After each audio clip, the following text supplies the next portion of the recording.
বাংলাদেশ 2026 সালের নভেম্বরে আনুষ্ঠানিকভাবে স্বল্পোন্নত দেশ এলডিসি তালিকা থেকে বেরিয়ে উন্নয়নশীল দেশের মর্যাদায় উন্নীত হবে। এলডিসি পরবর্তী সেই অর্থনৈতিক চ্যালেঞ্জ মোকাবেলার জন্য প্রয়োজন সময়োপযোগী প্রস্তুতি। বিশ্লেষকরা বলছেন, এলডিসি পরবর্তী সময়ে চ্যালেঞ্জের মুখে পড়বে রপ্তানি খাত। তাই এই খাতকে প্রভাবমুক্ত রাখতে সরকারি বেসরকারিভাবে বিভিন্ন ধরনের প্রশিক্ষণ সহ দক্ষ জনশক্তি তৈরি করতে হবে। রিপোর্ট সুমন মাহমুদের।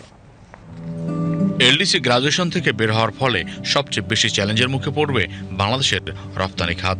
স্বল্পোন্নত দেশ হওয়ার কারণে বাংলাদেশ বিশ্ব বাণিজ্য সংস্থা WTO এবং ইউরোপীয় ইউনিয়ন থেকে শুল্কমুক্ত সুবিধা পেয়ে থাকে।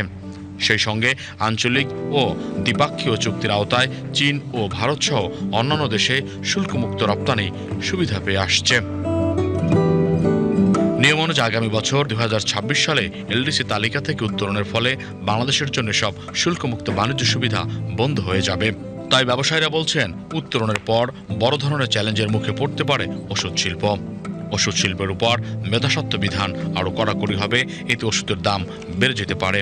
পাশাপাশি তৈরি পোশাক খাতের উপরেও এর প্রভাব পড়বে। আমি দীর্ঘদিন ধরে ডিফারেন্ট মার্কেটে কাজ করছি এবং আমার কাছে সবচেয়ে বড় চ্যালেঞ্জ বলে মনে হয়েছে যে ওই ইন্টারন্যাশনাল মার্কেট সম্পর্কে যে একটা আন্ডারস্ট্যান্ডিং, নতুন মার্কেট সম্পর্কে তো একটা আন্ডারস্ট্যান্ডিংয়ের জায়গাটা খুব জরুরি। সেই জায়গাতে উদ্যোক্তারা যে বিনিয়োগ করবে এই research, product development, technology, skill development, market development, কারণ আমরা যারা ইন্টারন্যাশনাল ফেয়ারগুলোতে অ্যাটেন্ড করি সেটা খুব কস্টলি।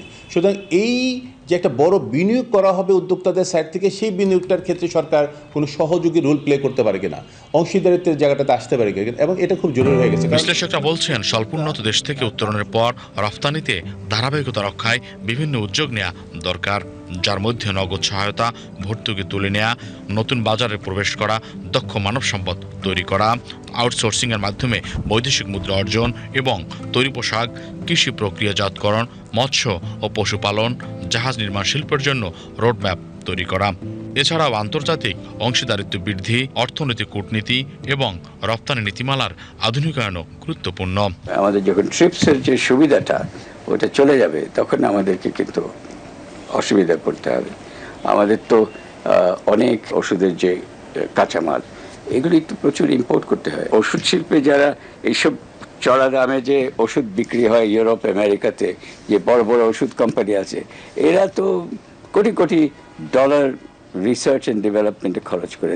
আমাদেরকে ওই ধরনের রিসার্চ অ্যান্ড ডেভেলপমেন্ট করে ওষুধ তৈরি করে বিক্রি হয়, সেটাতে আমরা নাই একদম। এবং এটা 1 বছর 2 বছরের ব্যাপার না, এটা আগামী 5 বছরের একটা প্ল্যান নিতে হবে, 10 বছরের প্ল্যান নিতে হবে। প্রত্যেকটা দেশ যারা গ্র্যাজুয়েট করেছে তারা বিভিন্ন ধরনের চ্যালেঞ্জ মোকাবেলা করেই পরবর্তীতে এগিয়ে গেছে। ইনিশিয়াল একটা ধাক্কা আসবেই, তো সেই ধাক্কাটা সামলানোর জন্য যে রেডিনেসটা দরকার, সেটা সরকারি তরফে যেমন দরকার, আমি মনে করি বেসরকারি তরফেও সেরকম একটা রেডিনেস বা প্রস্তুতি থাকা দরকার।